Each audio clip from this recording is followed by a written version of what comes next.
algún pensamiento, alguna idea de su mente, algún sentimiento que está en su corazón, algo alojado en su vida que merece ser enriquecido por el tema. El tema que hoy tenemos, se lo enuncio antes de leer la palabra del Señor, es la vital relación entre el amor de Jesús por nosotros y el amor de nosotros por los hermanos y las hermanas. Reitero el tema. La vital relación entre el amor de Jesús por nosotros y el amor de nosotros por los hermanos y por las hermanas. Y el subtema que está detrás es unidad y división en el cuerpo de Cristo. Reitero el subtema, unidad y división en el cuerpo de Cristo. Nuestro texto principal es la epístola, o si quieren en plural, las epístolas de Pablo a Corintios. Pero no son los únicos textos que queremos usar, hay otros, pero vamos a comenzar con los textos en Corintios que plantean este tema. Reitero, la relación entre el amor de Jesús por nosotros y el amor de nosotros por los demás. ¿Cómo se asocian esos temas en la misión, en la vida, en la familia, en la iglesia, en la sociedad, etcétera?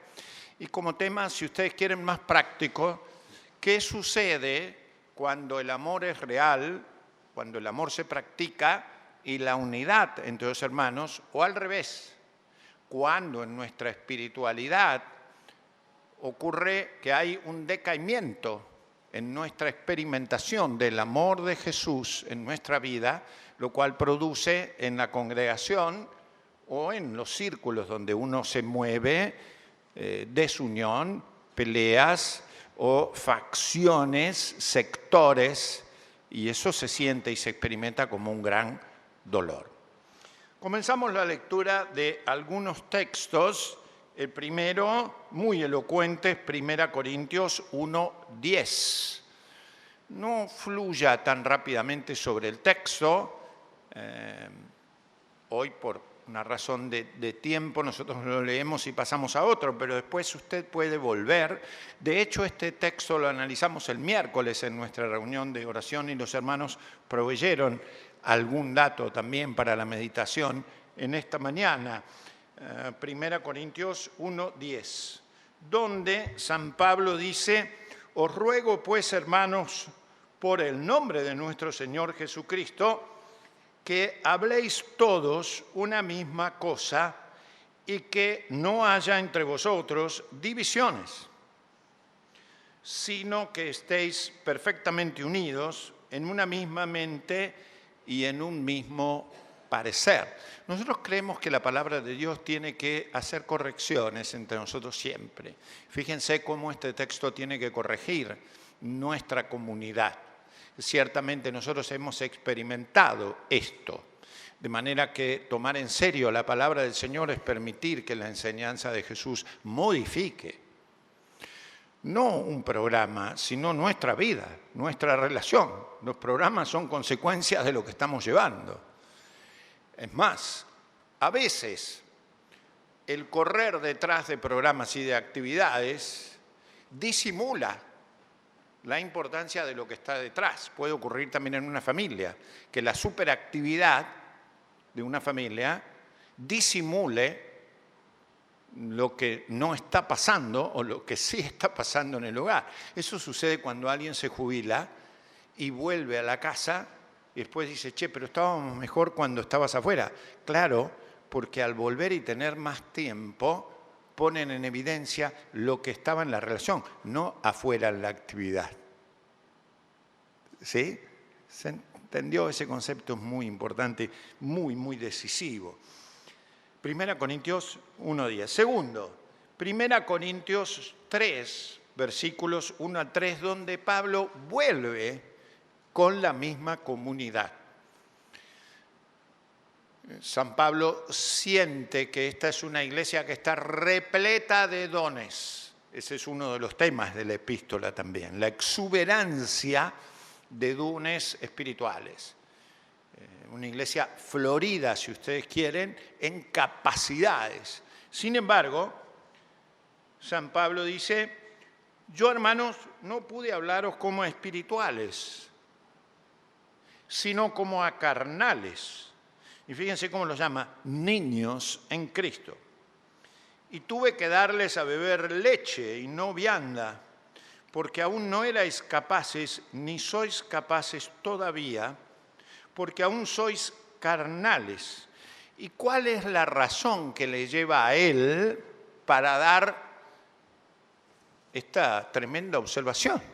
Llamar a sus hermanos en Cristo carnales o infantes, niños. No es un elogio, es una crítica muy importante. ¿Por qué razón lo llama así? Pues habiendo entre vosotros celos, contiendas y disensiones, no sois carnales y andáis como hombres. Es duro que te digan eso, ¿no? Sobre todo si tenés muchos años de práctica eclesial y alguien te dice: sí, tenés muchos años, pero sos un niño aún.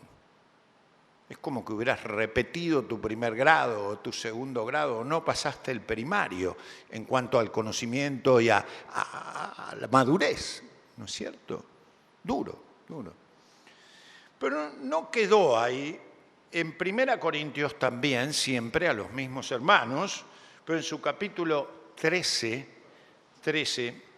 1, San Pablo pronuncia uno de los himnos más tremendos sobre el amor, que lo cantan conjuntos, solistas, cualquier persona, aun siendo ateo, porque es una descripción del amor tremendo. Lo usan políticos, filósofos, sociólogos, antropólogos, quizás sin medir las consecuencias profundamente espirituales de lo que Pablo está diciendo, donde dice: si yo hablase lenguas humanas y angélicas y no tengo amor, vengo a ser como metal que resuena o símbolo que retiñe. Y sigue con la misma idea mencionando otras cosas. Puedo ser un activo hacedor de cosas, inclusive de cosas buenas.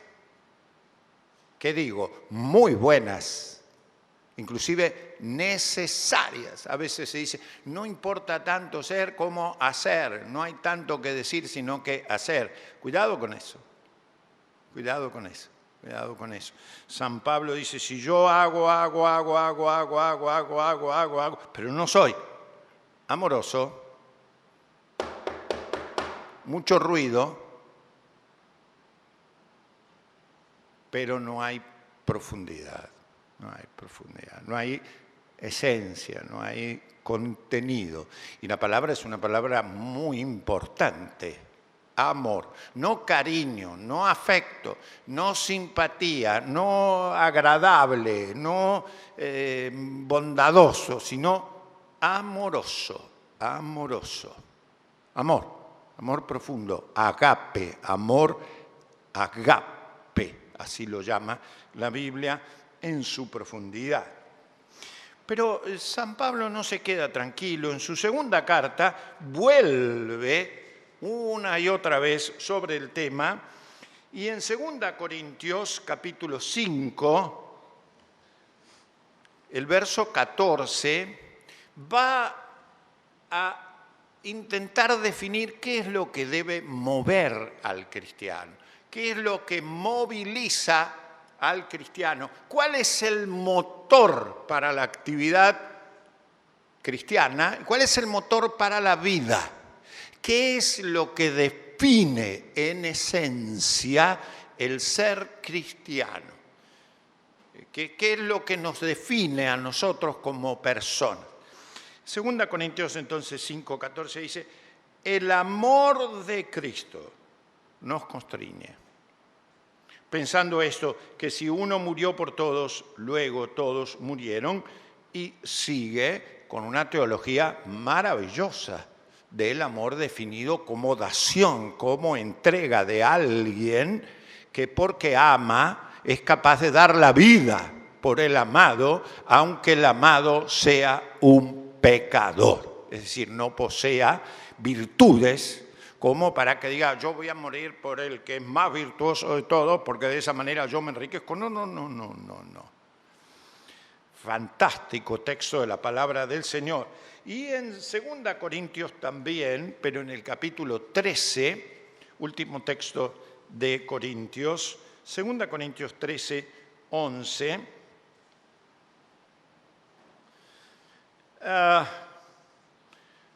San Pablo está diciendo lo que es central, lo que debe definir la esencia de una congregación. Nosotros estaremos mirando bíblicamente la Iglesia del Señor en nuestro retiro. Si pensamos en profundidad y no queremos taponar con actividades y cosas lo que somos realmente, que define luego el hacer, acá hay una linda definición. Por lo demás, hermanos, tened gozo, perfeccionaos, consolaos, sed, fíjense, notable, sed de un mismo sentir. Y vivan en paz, y el Dios de paz y de amor estará con vosotros. Qué notable es experimentar la cercanía, tema que hemos referido varios domingos, de Dios en la presencia de la gente, en el pueblo, en la familia, donde está la gente. No en la especulación filosófica y teórica solamente, sino en la esencia del ser, de la relacionalidad entre la gente. Si desean que sea real la presencia pacificadora y amorosa de Dios, ustedes también sean algo. Vivan el amor de Dios, porque esa vivencia del amor de Dios define el programa, define la acción, busca las prioridades reales, define la manera en que nos miramos, la manera en que nos abrazamos, o no. Y en casa igual, y en la sociedad también. Pero permítanme agregar un texto que ya no es de Pablo, sino de Juan. Juan plantea el mismo tema, pero con una calidad y una hondura igualmente rica como esta. Tremendo tema el de Juan, el Evangelio, pero las cartas. Y ahora la primera carta de Juan, empecemos por capítulo 4, verso 7, donde hace la definición más profunda de Dios. No hay, quizás teológicamente hablando, una definición doctrinal más a fondo, digamos, teología sistemática pura, esencial, doctrina central, lo que debiera estar en los contenidos de cualquier iglesia, de cualquier seminario. Dice Juan en este caso, no Pablo, amados, fíjense cómo se llama, amados, amémonos unos a otros, porque el amor es de Dios. Todo aquel que ama es nacido de Dios y conoce a Dios. Y el 8 dice, el que no ama no ha conocido a Dios, porque Dios es amor. Notable definición, notabilísima. En el capítulo 3 de esa misma epístola, Juan, su primera carta, en el versículo 14, está hablando de la experiencia cristiana y dice, a ver, vamos a dar una definición de lo que es un cristiano. Viene alguien y dice, yo soy cristiano. ¿Cómo me defino? ¿Cómo sé? ¿Cómo certifico? ¿Dónde está el carnet de identidad? ¿Sí? Jesús ha trabajado mucho este tema, ustedes se acuerdan. ¿En qué sabrán los demás que nosotros somos discípulos de Él? En que nos amamos unos a otros.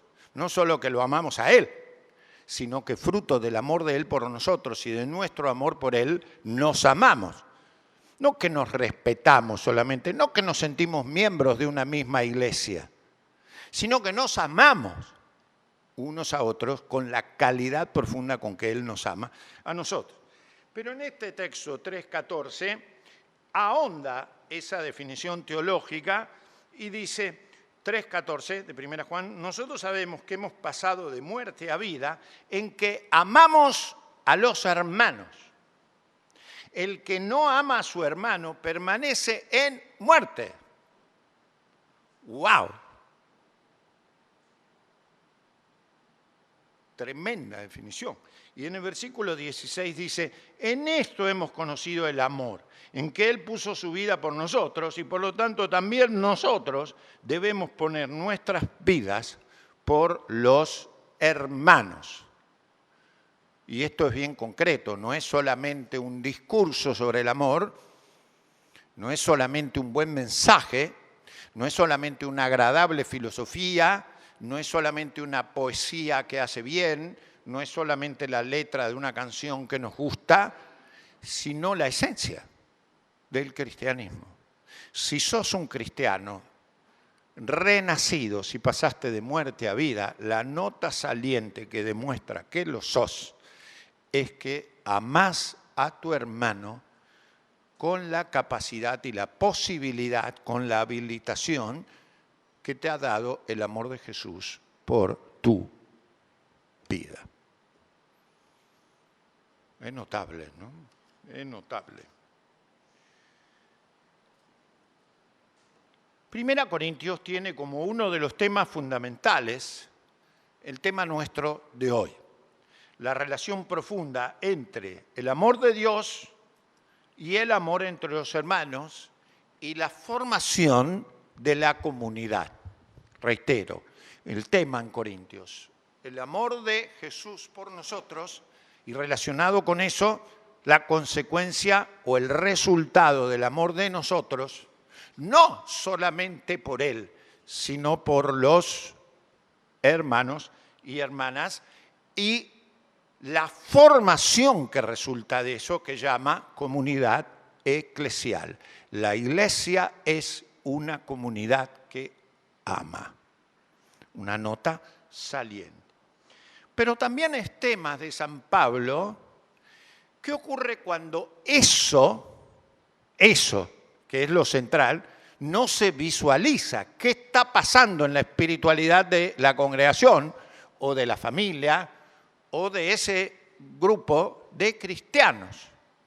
Y él utiliza varias palabras. ¿Cómo se visualiza esa carencia?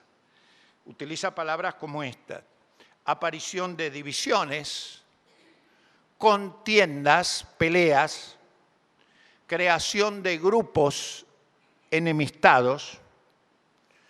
Él habla de grupos con nombres y apellidos, como bandos. Yo soy de este y el otro es de este. ¿Se acuerdan cómo menciona nombres concretos identificados con un segmento de la población?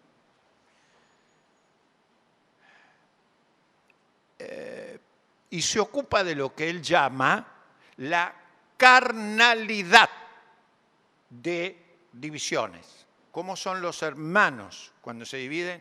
Carnales. ¿Se acuerdan que dice, no les pude hablar como espirituales, sino como a carnales? O los llama niños, el infantilismo de la división. Acuérdense que la Biblia nos pide que seamos niños, pero no niños en la manera de pensar, sino en la malicia. Debemos ser maduros en la comprensión de la relacionalidad.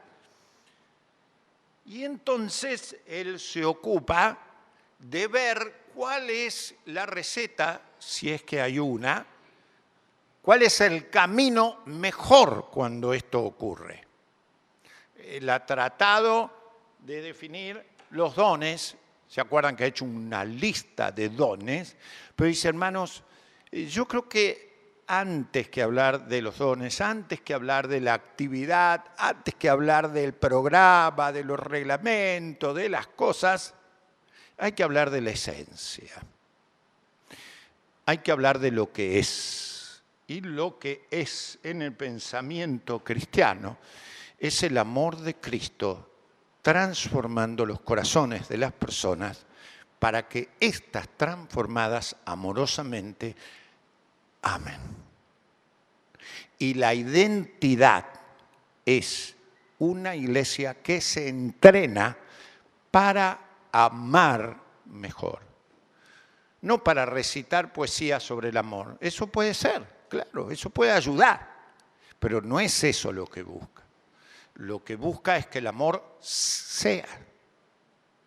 Es decir, que desde adentro hacia afuera las personas piensen, razonen, actúen, transformen sus energías vitales o lo que es el ser humano en la capacidad más trascendente que describe el carácter de Dios, que es amar, amar, amar.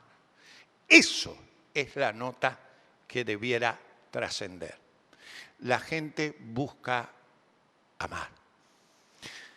Yo siempre menciono y vuelvo a mencionar este dato porque me acuerdo que hace algunos años un famoso psiquiatra, hoy está el hijo que también es psiquiatra y aparece en la tele, con el apellido de nuestros hermanos, Abadi, respondía a un periodista sobre las razones por las cuales un grupo alarmante de chicos se había quitado la vida en una localidad cercana a mi ciudad natal, Rosario. Varios chicos de una escuela secundaria en la zona se habían quitado la vida. Se habían pegado un tiro, no sé qué otras formas se habían usado para matarse. Entonces el periodista le dice a Abadi, que hablaba con una tonalidad media afrancesada, el papá de este muchacho, ¿se acuerdan? Y era un hombre que era consultado por la tele y demás. Después tuve el gusto de estar en un panel con el hijo y se lo recordé al hijo este episodio. Y dice, es que papá tenía razón. Yo enseño lo mismo. No hay nada más decisivo para el relacionamiento entre las personas que el amor. ¿Qué decía Abadi padre cuando el periodista vino y le dijo, señor Abadi o doctor Abadi, dice, ¿cómo explica usted esto? ¿Qué está pasando? Seguramente explicaban o buscaban, como mucha gente, que dijera algo inentendible pero que sonara erudito. No sé qué cosa ocurría. La gente dice, ocurre eso. Y Abadi dijo, es por falta de amor. El periodista dice, no me piché la nota, tenés que decir algo que suene muy erudito, muy profundo, muy inentendible. Y Abadi lo mira y dice, eso es lo que ocurre, Señor. No hay nada más profundo que eso. Lo que ocurre es que las familias están desprotegidas de amor. Y estudios de los más profundos, sistemáticos y técnicos demostraron que la carencia o la debilidad de emociones sólidas, estables, nutritivas en la cercanía de los niños es lo que más enferma o sana. ¿Por qué se enferman algunos niños? No solamente físicamente, sino se enferman en su interior, deforman su visión de la vida, del mundo, de los valores. ¿Por qué? Porque los adultos que estamos cerca no tenemos emociones sanas que los hagan sentir seguros, protegidos, resguardados. Fíjense, el amor no es una emoción, es algo más profundo, pero el amor incluido. Y en cambio, muchas personas que pueden experimentar ese amor, aunque no tengan otras cosas, cuando ese amor es real, educan, ¿escucharon la palabra? Forman a sus niños y a sus niñas en salud y no en enfermedad. Y la iglesia del Señor tiene que ser la nota más saliente que uno puede imaginar. San Pablo se ocupa, como vieron en los textos, de lo que él llama el escándalo, la piedra de tropiezo más grande para el testimonio cristiano. Y es lo que definimos recién como separación, división, peleas, hablar mal uno con el otro y definir la estructura, las formas en función de esas peleas que no son peleas unitivas, son peleas de sectores a muerte. Pues no es la diversidad constructiva, no es la diversidad que forma un cuerpo. Es la diversidad en donde cada uno defiende su bandera a muerte. ¿Se entendió? El concepto está claro, hace falta mayor claridad todavía. Cuando, como enseña la Biblia, la nota distintiva de ser un hijo de Dios, el signo visible es este amor agape. Es el signo de haber pasado de muerte a vida. De manera tal que la pérdida del sentido del amor que produce la unidad en la totalidad de la vida cristiana es una pérdida notable en la efectividad de la vida, no solamente de la iglesia, en la producción de cosas restauradoras en la sociedad. Abadi, que era capaz, desde su visión religiosa, filosófica, psiquiátrica, de darse cuenta. Es una observación de uno que conoce la conducta humana desde adentro hacia afuera. ¿Cómo llamamos nosotros eso? El amor de Dios es el corazón del carácter de Dios. El que ama a Dios, de verdad, el que experimenta el amor de Dios debe amar. Pero no debe amar como una ley abstracta, sino que la consecuencia natural es que fluye por él el amor de Jesús hacia los otros. Por otro lado, ese debilitamiento del amor de Jesús en nuestra fe, en nuestra práctica, ¿qué ocurre? Debilita nuestro sistema comunitario. Hace falta decir de las crisis en la familia. No hacen falta dar cifras, hermanos. Ustedes quizás lo puedan experimentar triste y dolorosamente en su propio hogar. Con mucho dolor, con muchísimo dolor. Tremendo dolor. Cuando el amor de Dios no transforma, es difícil encontrar el amor profundo. El Señor nos enseña que de alguna manera aún los ateos aman. Pero acá estamos hablando de un amor mucho más restaurador y mucho más profundo. Pero eso también ha debilitado a la iglesia, al vecindario, a los lugares de trabajo.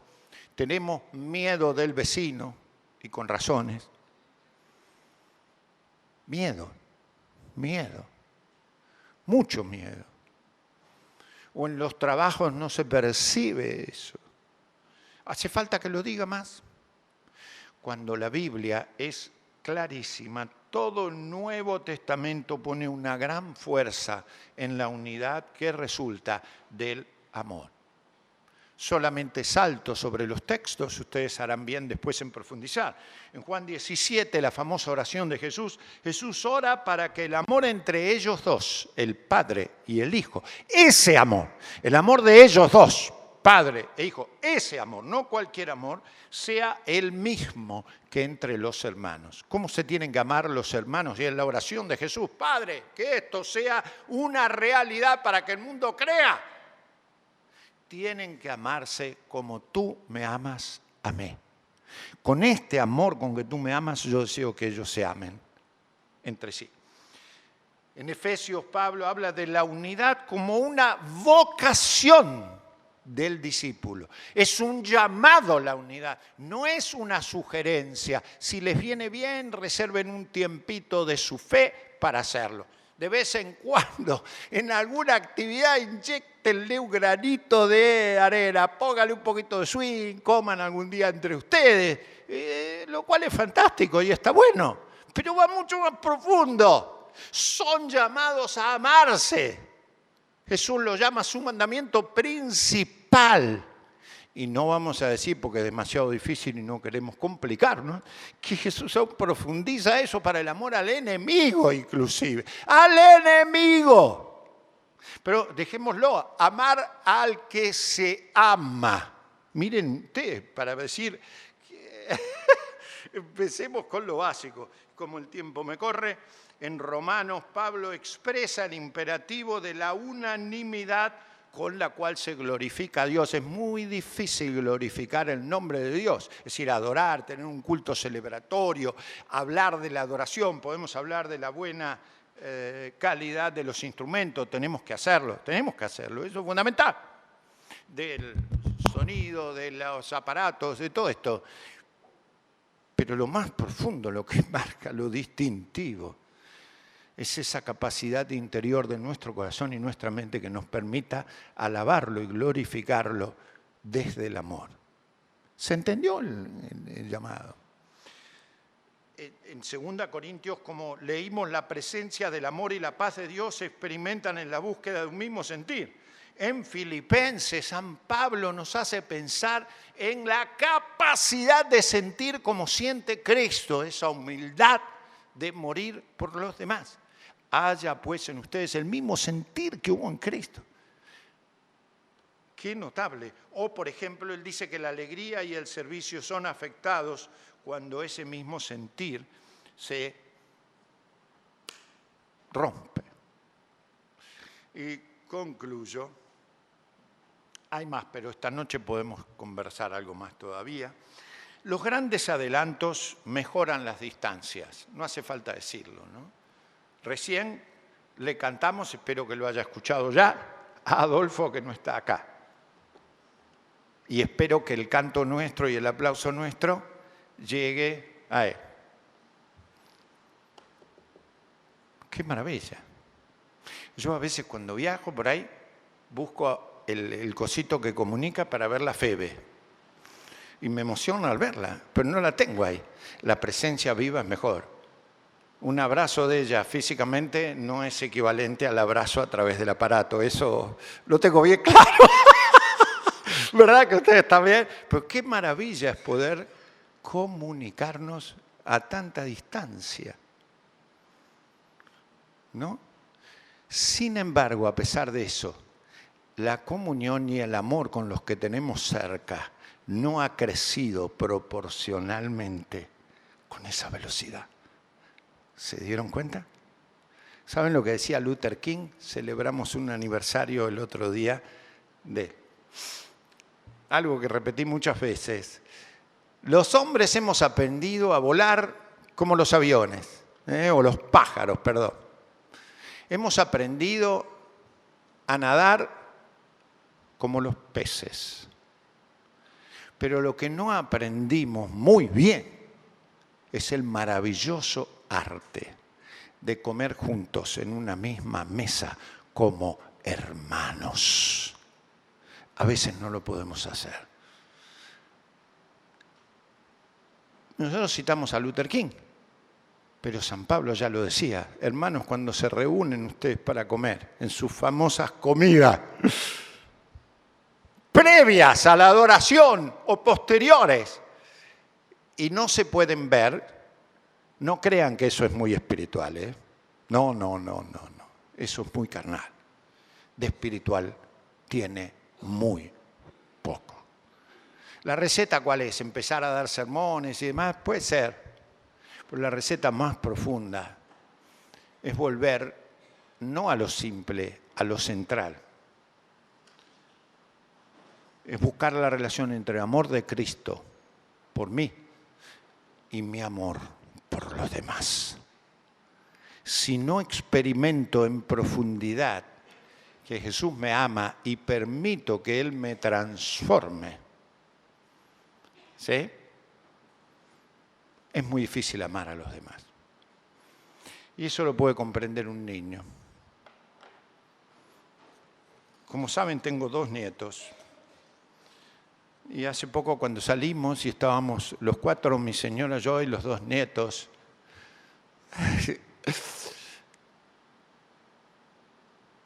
les digo, ¿qué creen que es la tarea de un pastor? Yo también le hago cada pregunta a los nietos. Y mi nieto más chico, con cierta suficiencia que me llenó de orgullo, dice, la tarea de un pastor